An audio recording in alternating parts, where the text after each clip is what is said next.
Tem uma conhecida que tá casada recentemente, mesmo depois de bastante tempo de relacionamento, e aconteceu uma questão de um dia o marido dela tava fora, na hora que ele chegou, encontrou ela no sofá, tava chorando, falando, o que foi, o que você tá chorando? Eu falei assim, eu não tô recebendo atenção, não tô me sentindo amada do jeito que eu queria ser por você.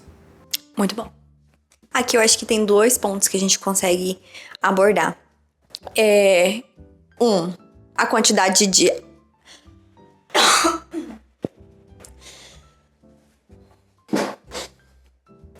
sem cortes, mas começa agora, né? Pelo amor de Deus. Tem que lembrar que é vídeo sem cortes. Muito bom esse exemplo, essa pergunta. Você nem fez uma pergunta.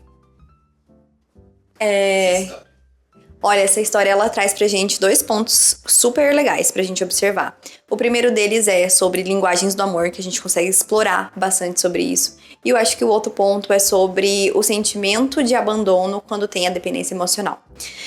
Bom, eu acho que o primeiro, quando a gente fala de linguagens do amor, essa pessoa ela tá pedindo atenção, né? Então não está se sentindo amado o suficiente. Qual é a pergunta a se fazer, né? Quais são as formas que aquela pessoa recebe amor? Porque às vezes o marido ele super acha que tá ali amando muito. E tá, de fato. Mas a pessoa, nesse exemplo a esposa, ela não está recebendo porque não é a linguagem do amor dela. Então, se a gente for falar de tempo de qualidade como uma linguagem do amor, por exemplo, o parceiro que estava fora, o parceiro que estava fora... Esqueci o exemplo que eu ia dar. Você vai cortar? Então corta. É que no cara do parceiro que tava fora não tem nada a ver com a história. Mas tá. Não. Tempo de qualidade, né? Que eu ia falar do exemplo do tempo de qualidade. Beleza. Nesse caso, talvez a pessoa ela esteja sentindo falta de tempo de qualidade. Então, ela não consegue explicar isso pro parceiro. Nesse exemplo, ele estava fora, né? Mas ele estava fora por um tempo, fazendo as coisas dele, tendo a individualidade dele. E isso fez com que a pessoa, no caso a esposa, se sentisse super abandonada. Aí aqui a gente tá falando de questões de dependência emocional. Então, voltando para a parte do formas diferentes de amar, então a reflexão e o pensamento tem que ser: não estou me sentindo amada o suficiente porque nós estamos falando de linguagens diferentes do amor, ou eu sinto que eu peço sempre muito, eu tenho muita necessidade de ser amada. E eu sei que você me ama, eu sei que você... eu sinto o amor que você tem por mim, mas você se ausenta um pouquinho e eu me sinto abandonada. E aí sim, esse sentimento, porque a pessoa que está sentindo isso não se sente confortável de estar sentindo isso. Não é um sentimento gostosinho de sentir, mas sente como se fosse um pedacinho que foi tirado dela, né? Então, nossa, ele tava lá passando mais tempo vamos botar aqui do beach tênis, né? Enfim, aleatório que no seu caso. Mas ele passa mais tempo no beach tênis do que comigo. Tá, mas isso de fato tá acontecendo? A pessoa tá indo de segunda a sexta-feira? Ou ela vai uma vez na semana ter o tempo de individualidade dela? E isso tá trazendo muito sofrimento pra parceira. Não precisa ter esse, né? Fica aí a pergunta e a reflexão. Tem como a pessoa ser dependente emocional mesmo que não venha do parceiro? Tem como ser dependente emocional mesmo dentro de um relacionamento saudável. Porque a dependência emocional, ela não é sobre o outro. É como você se sente com relação ao outro, sabe? Não é sobre o seu parceiro. Porque nesse caso, não tem toxicidade na relação, né? É um relacionamento saudável e tranquilo, mas que um dos parceiros tem a dependência emocional. É esse o cenário. Então, a dependência emocional é um sentimento. Ela não é sobre a relação. Ela é sobre o eu. É sobre como o eu se sente quando está sem o parceiro. Como eu fico, como o eu se sente quando está sozinho. Por que estar sozinho é um problema?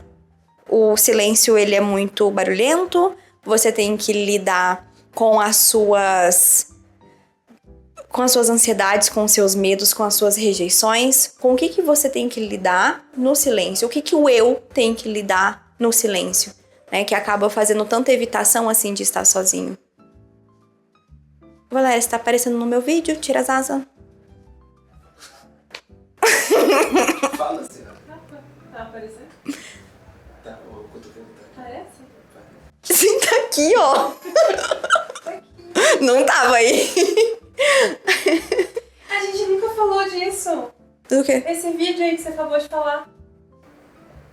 Pode Que ser? take bom. O eu. Nunca falamos disso. De uma forma tão explícita assim. Não vai pro Deixa de ser YouTube verdade. agora, vai pro... O que não deixa de ser verdade. O quê? Você não ter falado isso antes não deixa de ser verdade. Isso aí. É que a gente falou com outras palavras, né? Agora ela trouxe de um jeito que é... Cara, assim, é fácil de entender. Mas eu continuo aqui ou já acabou?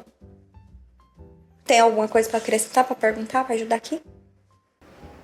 Não, acho que a pergunta dele foi muito boa. Continua a conversa, então. Então, como é que eu deixo de ser dependente emocional num relacionamento saudável? Para deixar de ser dependente emocional num relacionamento saudável, o primeiro passo é você entender quais são as suas dependências. Quando a gente fala de dependência emocional, tem que lembrar que a gente sempre fala de necessidades emocionais, que é sobre os nossos medos, mais íntimos, aquele que a gente às vezes nem sabe muito, porque a gente não verbaliza. Mas como, por exemplo, o medo da rejeição, o medo do abandono, o medo da falta de segurança. São todos exemplos de medos que estão por trás da dependência emocional. Toda dependência emocional tem medo. Sempre. Então, acho que é muito sobre uma introspecção de quais são os seus medos, sabe? Eu acho que esse é o primeiro ponto. Porque, como eu tava comentando, não é sobre a parceria dentro da relação. Não é sobre o relacionamento. A dependência emocional não é sobre o outro. A dependência emocional é como eu me sinto dentro daquele relacionamento com outra pessoa. Então, é sempre o meu medo da pessoa ir embora, é o meu medo da pessoa me abandonar, é o meu medo de não ser amado o suficiente, mas é tudo o meu medo. É o medo do eu, né? É o meu medo. Então, como deixar de ser dependente identifique as raízes dos medos da sua dependência emocional e trabalhe em cima deles. Eles são medos que vêm de traumas, eles são medos de repetição, eles são medos, simplesmente medos que você escutou a vida inteira dos seus pais, reprodução de casamento, que você escutou, que você vem vivenciando. É sobre isso? Da onde vêm esses medos? Eu acho que uma introspecção... Eu acho que a introspecção dentro disso, eu falo muito rápido, né? É que eu me empolgo, né? Falando, eu esqueço de respirar. Então, a introspecção dentro dos seus medos é algo fundamental para o processo de independência emocional. E, além disso, os outros passos, ele passa pelo método da jornada da independência, que é o método que eu criei, né? Aquilo que eu falo.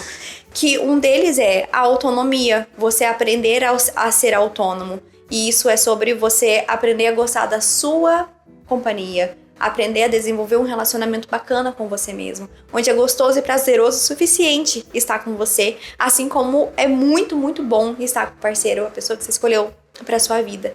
Então, se preencher de si mesmo é o grande passo para a independência emocional. Respondido, senhor? Maravilha, então vamos lá. E aí, gostou desse formato desse vídeo?